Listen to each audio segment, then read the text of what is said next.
next year. That's right. For those who don't have insurance now, this may be one of the most important tax returns you file.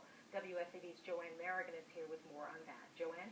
Yeah, that's right, Tina. For many families, this is a return you want to make sure of when it comes to income and especially deductions. That's because if you need to buy insurance next year from an exchange, what's on your return now will affect what you pay later.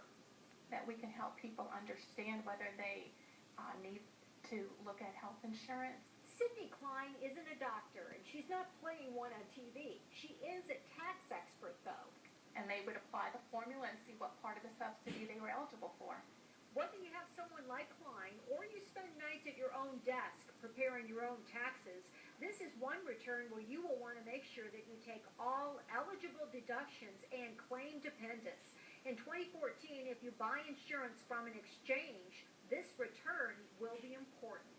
That individual mandate is going into effect starting the 1st of January of 14, but that the information to determine subsidies for people, the household members, the household income, is going to come as a result of their 2012 tax return, which is what we're doing right now. H&R Block has a website to give people more information.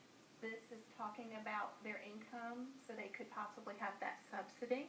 And to inform those with higher incomes who don't have insurance now that they would also be eligible for subsidies to use through an exchange.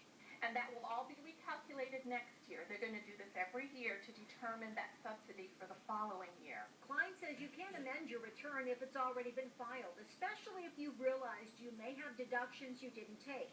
She says it may all be important if you have to sit down to buy health insurance. And help them to realize what's coming in the fall and then starting in January 2014. And what is coming in the fall is that the exchanges will open by January of next year when insurance is required. The subsidy would be available. A reminder, the subsidy is for those who have to buy through an exchange. If you already have health insurance through your employer, you are not affected. That's today's Consumer Report. I'm Joanne Merritt.